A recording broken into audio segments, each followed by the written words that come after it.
Puedes ponerlo acá en el canasto, por favor. Y ve abriendo tu Biblia en el libro de Jonás, capítulo 1.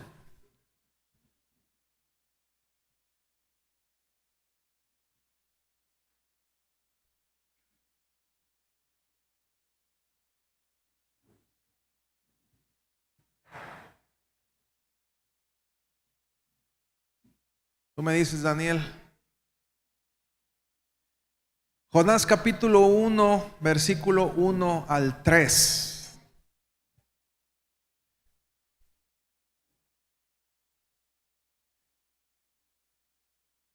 Quiero empezar dándoles las gracias a todos los que nos apoyaron durante este viaje.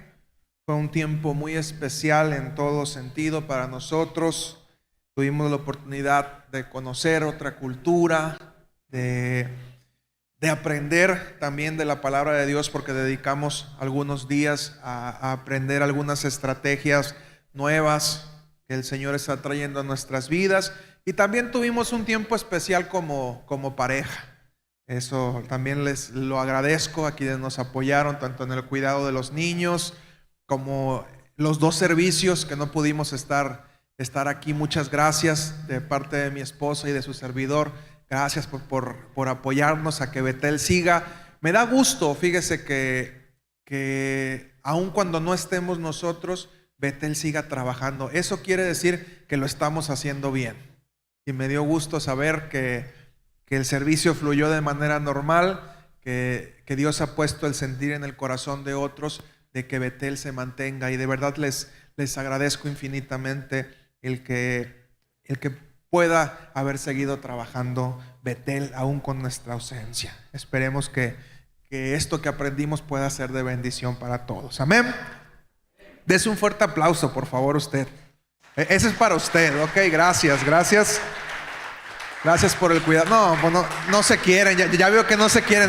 Dénselo fuerte. Ustedes también, para ustedes mismos. Dice la palabra del Señor en el libro de Jonás, capítulo 1, versículo 1 al 3. La palabra del Señor vino a Jonás, hijo de Amitai.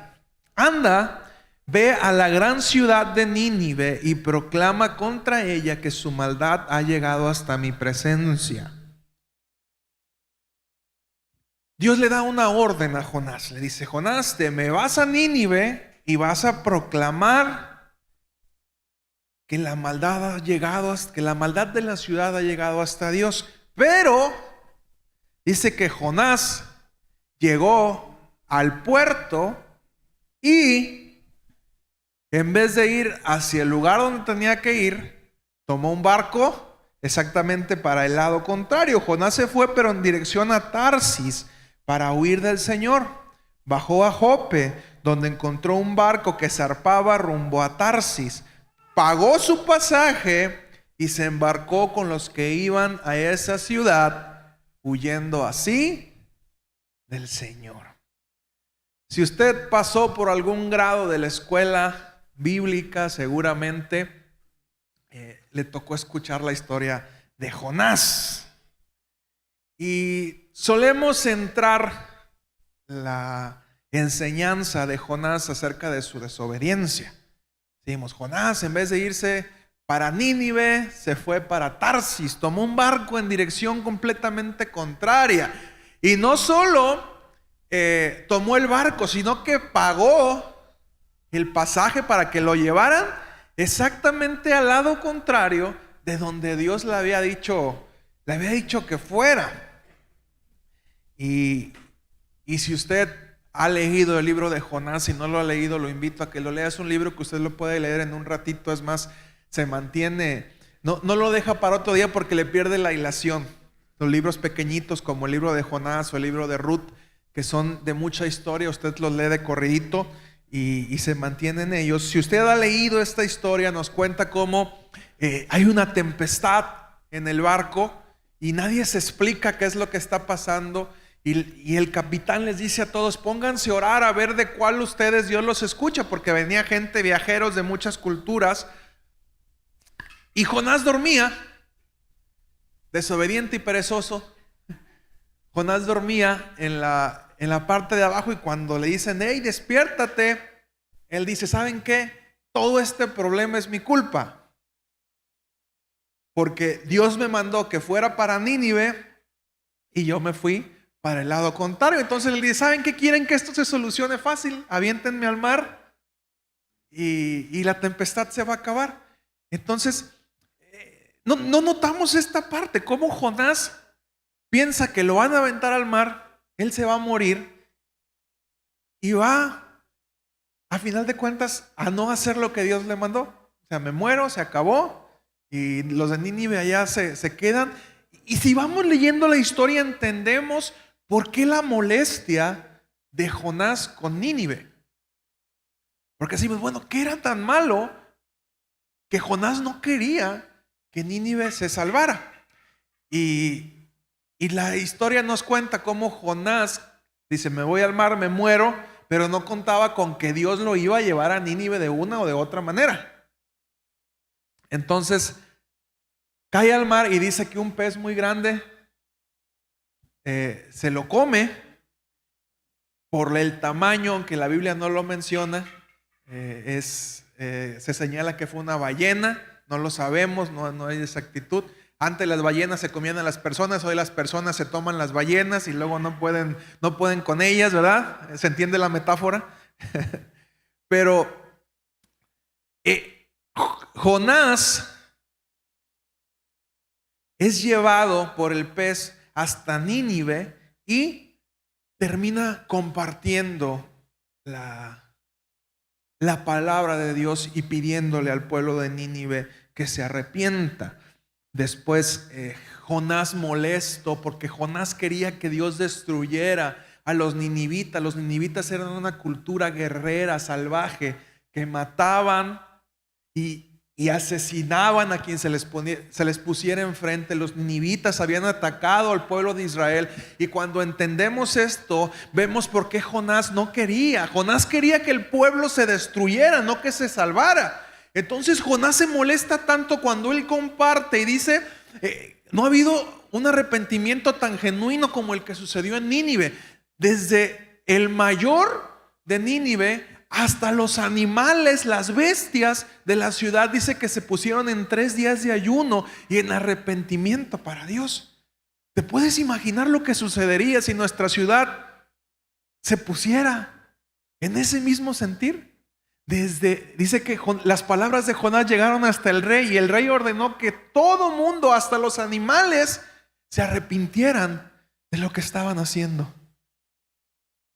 Y Jonás, en vez de alegrarse por el triunfo que sucedía, se enojó y le dice, ¿ves, Dios? Yo te dije, yo te conozco como eres tú. Yo sé que tú eres muy bueno y que ibas a perdonar a esa gente, por eso yo no quería venir.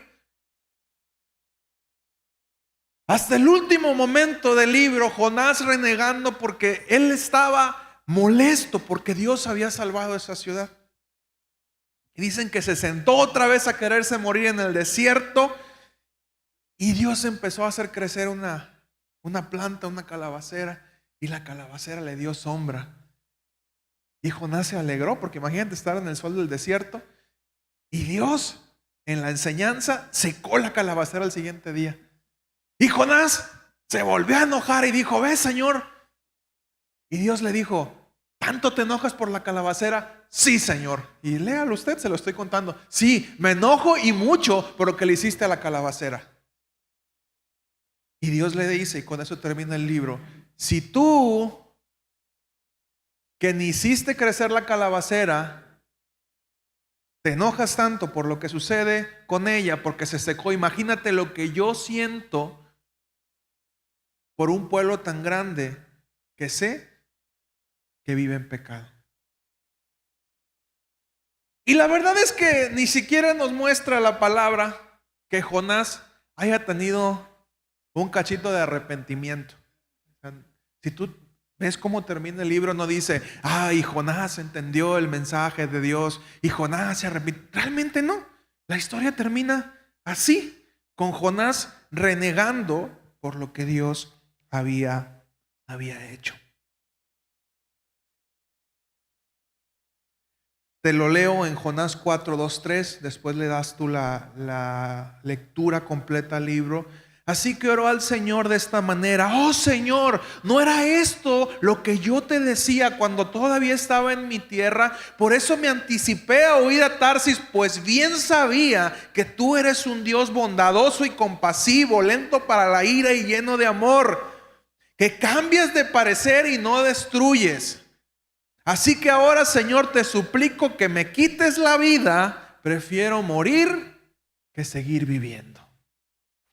Palabras textuales de nuestro querido Jonás. Y usted me puede decir: qué perverso ese Jonás. Porque luego solemos tomar las enseñanzas y criticar los personajes de la Biblia. Leemos a Sansón, por ejemplo, y decimos: ese Sansón volado, birriondo, calenturiento, que le gustaban las filisteas, ¿eh? Pero siendo sinceros, ¿qué tanto nos parecemos a Jonás? Y en la palabra de hoy quiero animarte a que puedas sacar ese Jonás que llevas dentro y que muchas veces escondemos.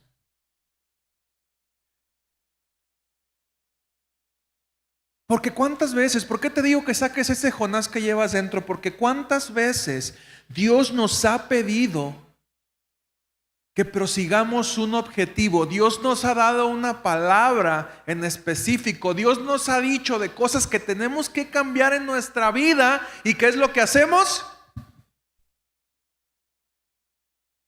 Pagamos el boleto para irnos exactamente al lado contrario de donde sabemos que Dios nos pidió que fuéramos.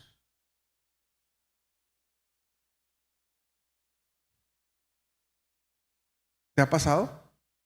¿O nomás a mí?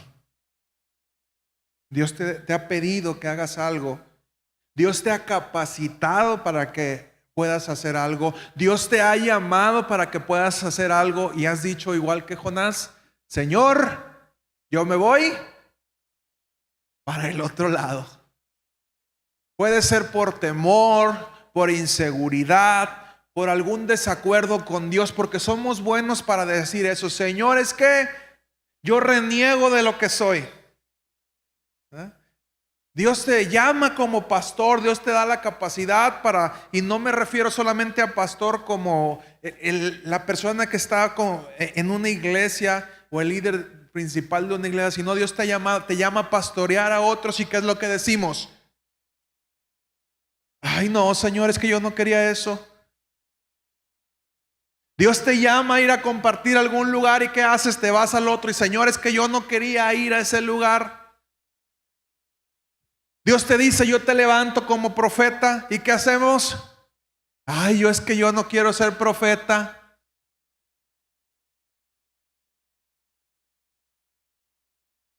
Están muy serios, ¿no? ¿O me equivoqué de iglesia? ¿Esta palabra era para otra iglesia o era para aquí? Digo, con eso de que ya estuvimos compartiendo en otro lado, a lo mejor me equivoqué y era para otro lado y no era para aquí. ¿Ah? Era para la de Colombia, dicen allá. Qué difícil se vuelve abrazar nuestro llamado, abrazar el objetivo, abrazar las metas, sobre todo cuando va en contra de lo que nosotros queremos, de lo que nosotros soñamos, porque solemos tener muchos sueños. Y Dios es especialista en decir: ok, tú soñaste eso, pero no es lo que yo planifiqué para tu vida. Y nos aferramos a eso y renegamos con Dios como Jonás y nos brota lo Jonás de lo profundo del alma.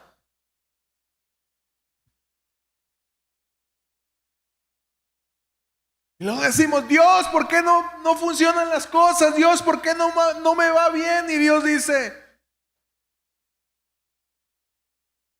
porque vas exactamente al lado contrario de donde yo te estoy diciendo que tienes que ir.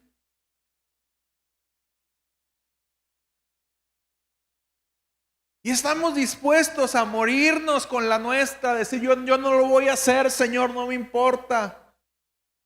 Y pasan los años y le vamos dando largas, y por esos temores no nos atrevemos a tomar los retos y decimos: Señor, yo no quiero, y nos aventamos a morir. Y en esa aventada a morir Dios manda algo, Dios manda un pescado que nos come y nos lleva exactamente al lugar donde tenemos que estar. Y lo peor es que, como Jonás, aun cuando estamos haciendo lo que Dios nos mandó que hiciéramos, nuestro corazón no está en eso, seguimos renegando.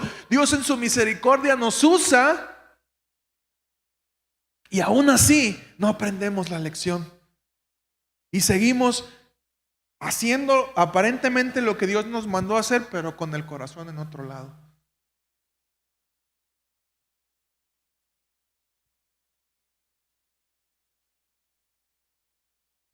Decimos: Señor, es que mi plan de vida era otro. Y Dios nos dice: ah, sí, pues yo compré su vida, joven.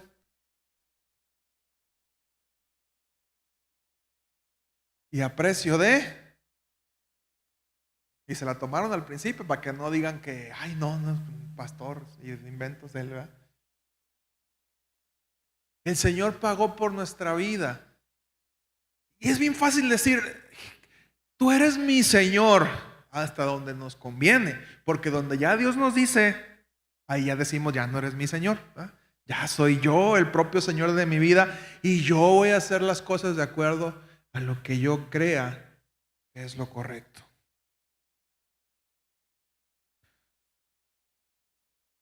Y si te hablo de esto, no es porque yo mismo no lo haya experimentado. Yo mismo saco de repente mi Jonás en potencia, y cuando leo la historia de Jonás, me suelo identificar mucho, porque yo me enojo y me pongo melancólico, ¿verdad? Mi temperamento natural es colérico, melancólico. Algo me hace enojar y ya me deprimo. Y quiero que el mundo se acabe y yo no sé qué estoy haciendo aquí.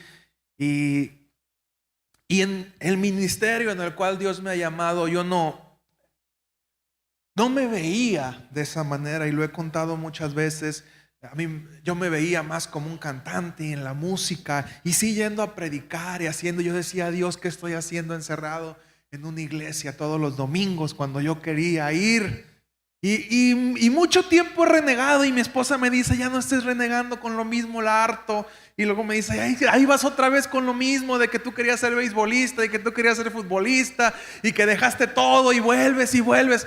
Y ese es el Jonás que brota de parte mía. Y ya llevo 10 años pastoreando, y todavía de repente ya no quiero ser pastor, y ya no quiero estar, y ya me enfadé, ya me cansé, problemas, situaciones.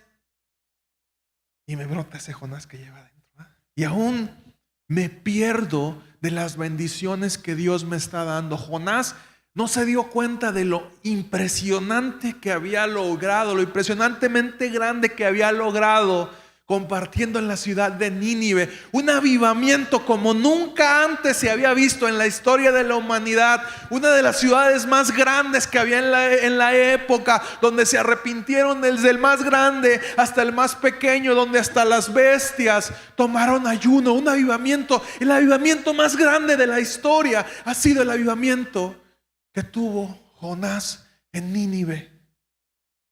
Pero Jonás no se dio cuenta de lo que estaba pasando, porque él seguía encerrado en su depresión y en su coraje. Y muchas veces así estamos nosotros. Ni siquiera disfrutamos del llamado que Dios nos está dando, por estar molestos, por estar indignados con Dios, porque: ay, Dios, yo no quería eso. Yo quería hacer esto, yo quería hacer aquello, pero justamente eso que tú quieres yo no quería. Y nos brota la jonacera.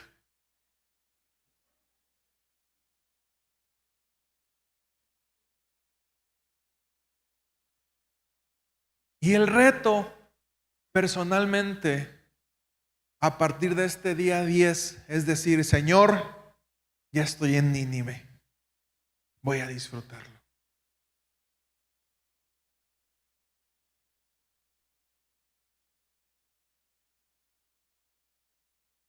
Y me dio mucho gusto, y me ha dado mucho gusto lo que se logró. y yo te decía, este viaje para mí fue algo especial. Incluso cuando llegamos allá, yo pensé que ni siquiera iba a compartir. Llegamos y como que no mucha química con los pastores. Entonces yo dije, pues, o sea, vine hasta acá y no voy a cumplir ese sueño que yo tenía. Dije, bueno, Señor, tú sabes cuáles son los planes. Yo no me muevo. Tú sabes que un anhelo de mi corazón era venir acá y compartir. Y pasan los días y el pastor me habla, ¿sabe qué? Ocupo que comparte el día miércoles. Porque ni siquiera estaba en el plan. Y nos dice la doctora, nos sorprendió porque él normalmente difícilmente comparte a alguien en la iglesia. Y nos dio mucho gusto que te hubiera dicho que compartiera. Nos implicó cambiar todo el plan, porque ya andábamos viajando para Medellín comprando los boletos. Cuando dice el pastor, ¿sabes qué ocupo que compartas el miércoles? Cancelamos esa ida para poder estar compartiendo el día miércoles en la iglesia allá en Buga. Y para mí fue algo especial, porque es decir, Señor, los sueños que quizá yo tuve en un momento, que eran con la alabanza, y lo más curioso fue que yo iba a tocar ese día y pedí que me pusieran un piano y estuviera ahí el piano, y a final de cuentas ni toqué, pero no me hizo falta, porque disfruté lo que el Señor me estaba llamando a hacer en ese día, que era estar compartiendo. Y a pesar de que mis sueños decían que era música en otros países, terminé hablando del Señor con un micrófono, cumpliendo un sueño, pero no a mi manera, sino a la manera que Dios tenía.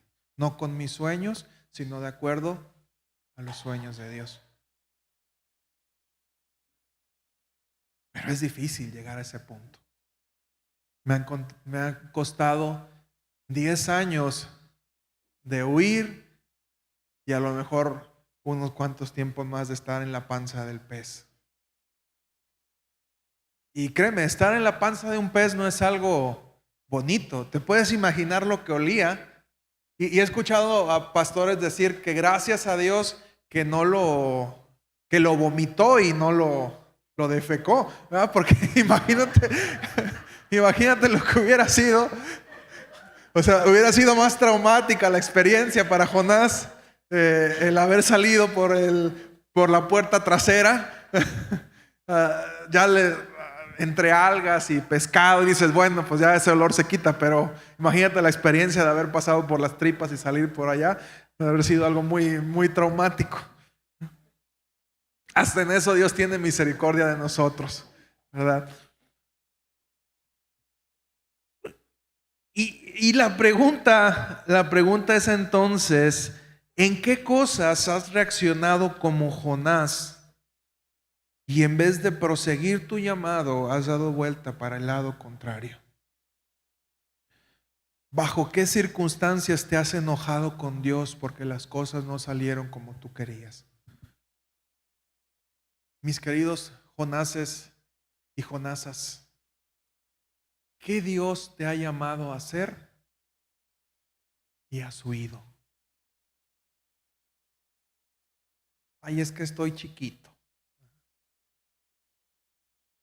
Ay, es que no estoy capacitado. O como Moisés, es que no sé hablar. ¿Cuál es tu excusa? ¿Cuál es tu excusa para no tomar el llamado que Dios te ha dado?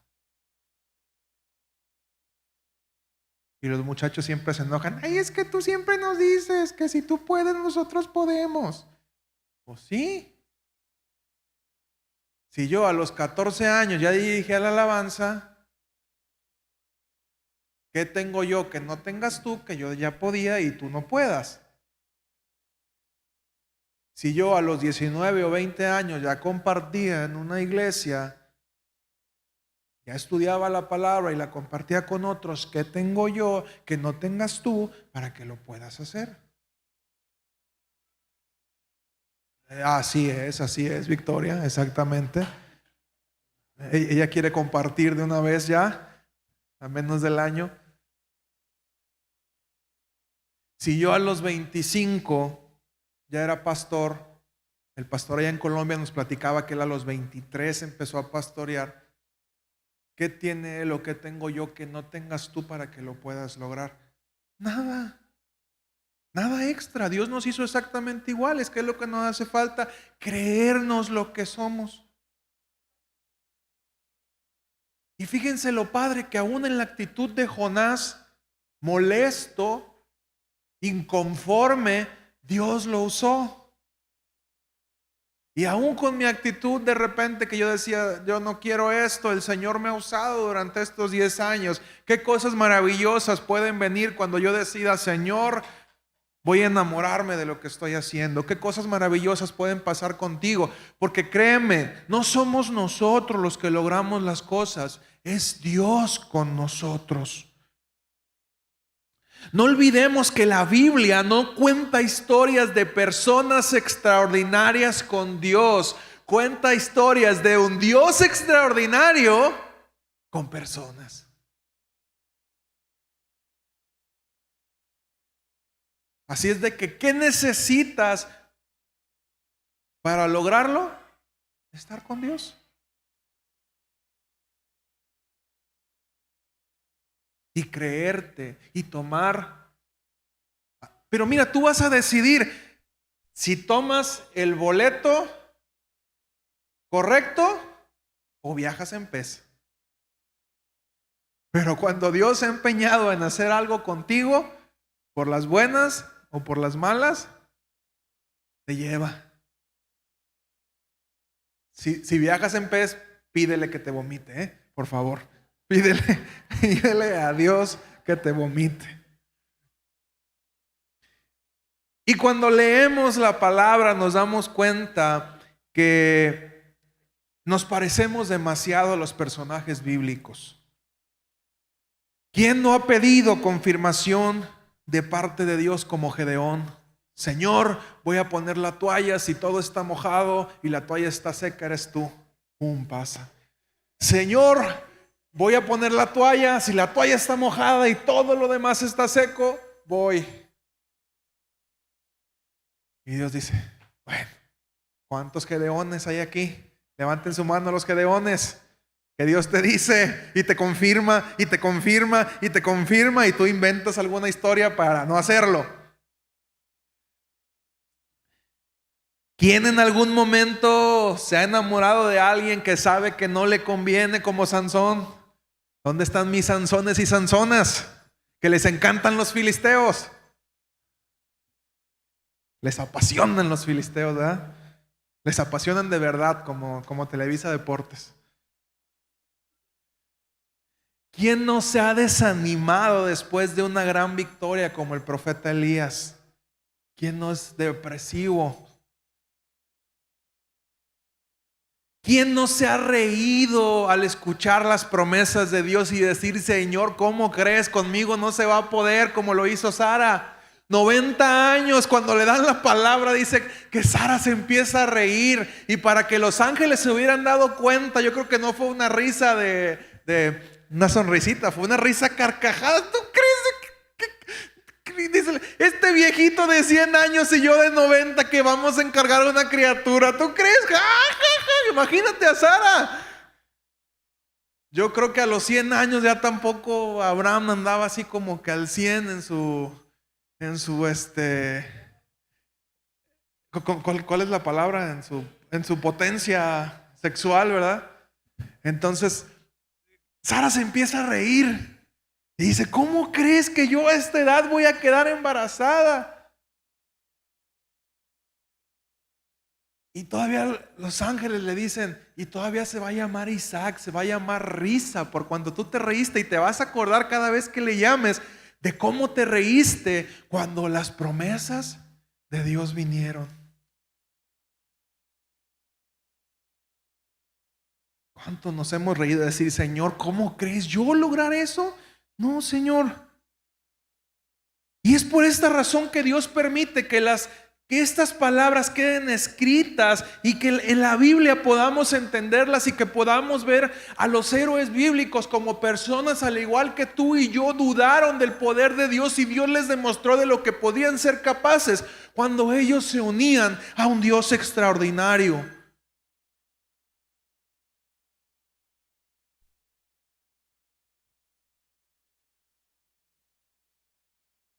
También cuando somos conscientes de lo que la palabra nos dice, tendríamos más empatía y criticaríamos menos a aquellos que se atreven a tomar el reto, porque somos buenos para criticar a los que toman el reto, a los que le creen a Dios y nosotros decimos no eres capaz. ¿Cómo puede ser posible que Dios te use a ti y no me use a mí? Porque somos buenos para criticar a los que toman el riesgo. Seríamos más empáticos y apoyaríamos cuando entendiéramos que no se trata de nuestras capacidades, lo que vayas a lograr en tu vida, no se trata de lo que tú puedas hacer, sino de lo que Dios hace a través de ti.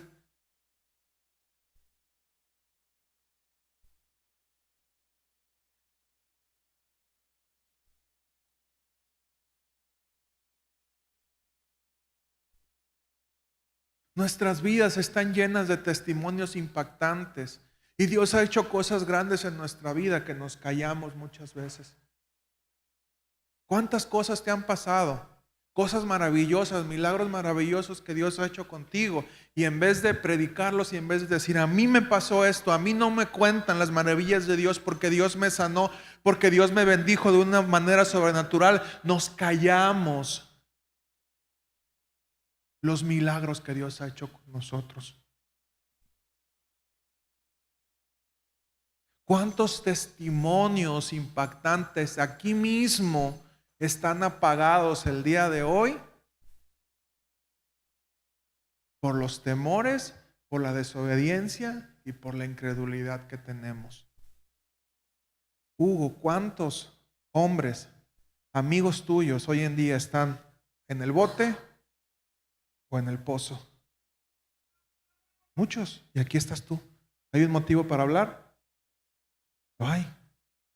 Charo, ¿no has experimentado el crecimiento financiero de una manera sobrenatural? Yo jamás lo he imaginado. Hay mucho que hablar, Charo. Hay mucho que hablar. Testimonios impactantes. A los Tomases nos cuesta trabajo creer lo que tú has visto de primera mano. A ti nadie te lo contó, tú lo has visto. ¿Cuál es tu testimonio? ¿Qué cosas has visto tú?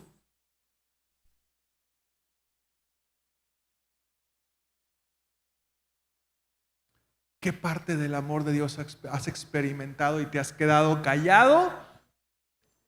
Y lo peor no es que ni siquiera te has quedado callado, sino que te has querido ir exactamente al lado contrario de lo que Dios ha hecho contigo. Hace poquito experimentamos un milagro. ¿Cuántas personas conocen ese milagro?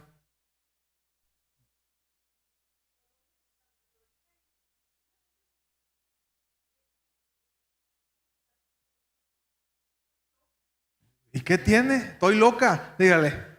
Pero a mí no me lo cuentan porque yo lo vi. Y cuando vemos el fervor de los apóstoles, la forma en la que ellos hablan, que aún los torturaban, los mataban, y ellos decían, es que a mí no me lo platicaron, yo lo vi. Yo vi los milagros de Jesús. Y yo hablo no de lo que me cuentan, yo hablo de lo que yo vi. Nosotros, ¿qué tanto nos hemos guardado de lo que Dios nos ha mandado a hacer? Y al contrario, estamos renegando por cosas que no valen la pena, cuando Dios ha hecho milagros más grandes por nosotros. Hemos sido testigos de cosas que muchos soñaron, pero las hemos aprendido a ver como comunes, y ahí tenemos el problema.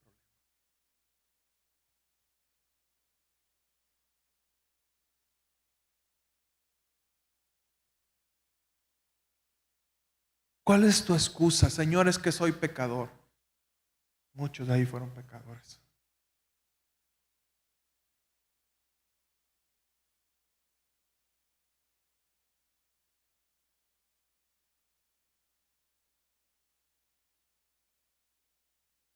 Y Dios nos hace saber esto para que nos demos cuenta que incluso los grandes héroes de la fe mostraron su parte humana. La misma María dice: Señor, ¿por qué me has mirado a mí? La bajeza de tu sierva, así dice la palabra. ¿Por qué me viste a mí para semejante tarea? Y no nos damos cuenta que nosotros tenemos la misma encomienda que María. Y con esto termino.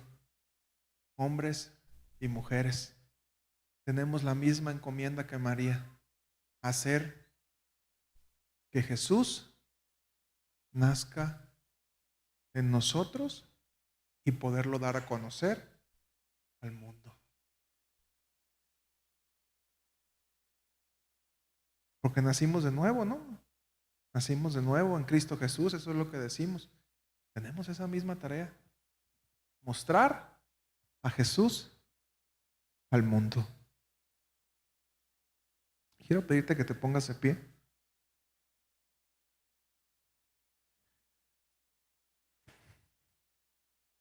Y que pienses, ¿cuál es tu excusa? ¿Cuál ha sido tu excusa?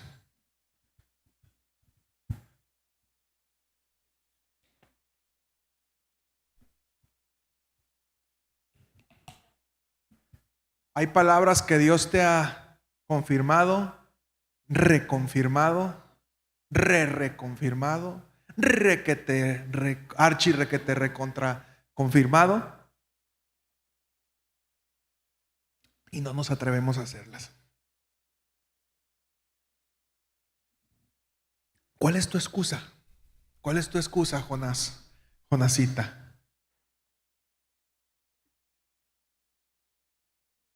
Piénsalo.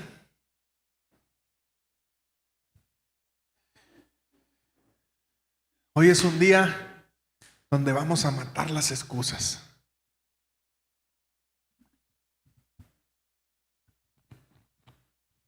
Es que no sé lo suficiente. Es que no sé hablar. Es que no tengo los recursos. Es que no tengo los medios. Es que estoy viejo. Porque también fue una excusa. Estoy grande para eso, ¿eh? Y tenemos que tomar como la Biblia nos cuenta en el libro de Josué, que dice: dame ese monte y con mis fuerzas, Caleb, lo voy a tomar. Como eran mis fuerzas a los 40, son mis fuerzas a los 85. Y voy a tomar esa ciudad. ¿Cuál es tu excusa? Estoy demasiado ocupado. ¿Estás seguro? Porque Dios puede hacer que te desocupes, Asira. Dios mueve una fichita y el ocupado se desocupa. Ay, Señor. Bueno, es la excusa. Que te trague el pescado.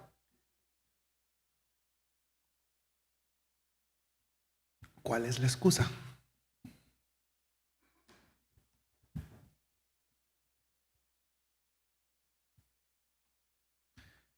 Dame una excusa que sea válida.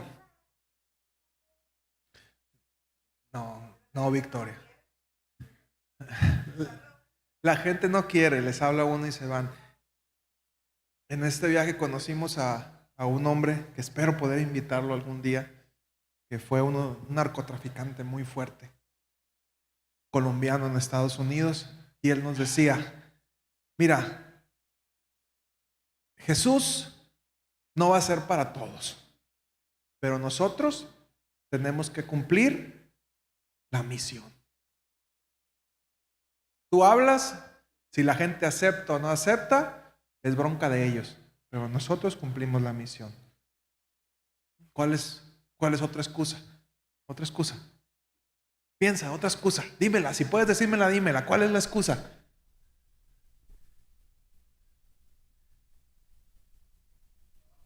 El trabajo. Ay, aguas.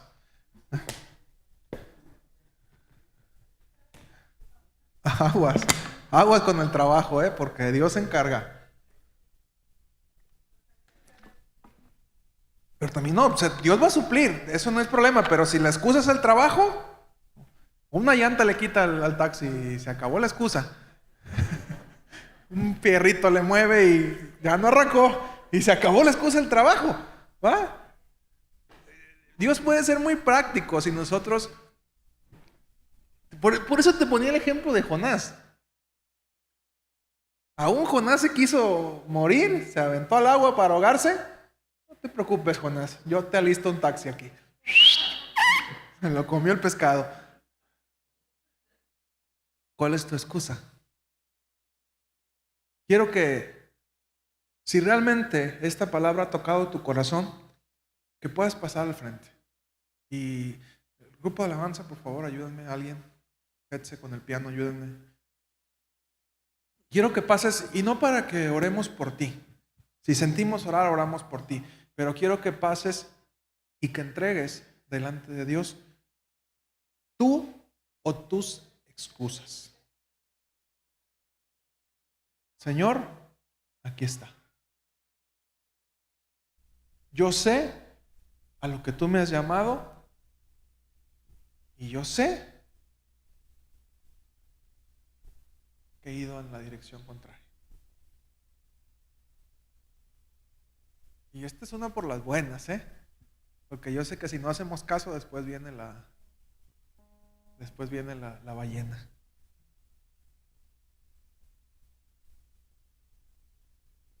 Quiero que tomes ese reto. Diga, Señor, aquí está. Se acabaron, Señor, lo que hasta ahorita ha sido mi excusa. Y no solamente, Señor, quiero obedecerte, sino que quiero ir más allá. Quiero aprender a disfrutar, Señor, lo que tú me has llamado a hacer. A veces no es fácil porque implica renunciar a sueños que nosotros tenemos, a los cuales nos hemos aferrado. Y eso implica el morir al yo, el sacrificarte a ti mismo y decir, Señor, te entrego esta parte de mi vida.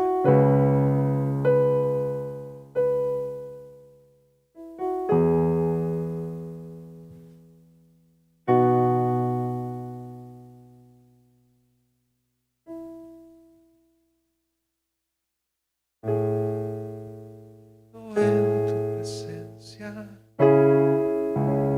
de ti me presento. Quiero oír tu voz, escucho, Señor.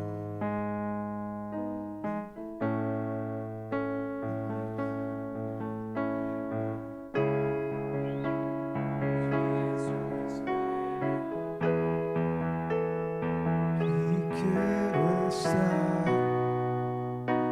mi corazón anhela más de ti, haz algo nuevo en mí, a ti me entrego, Dios, todo en mí es movido por tu amor, cautivado por tu voz. Mi deseo es conocerte más, Señor, a tus pies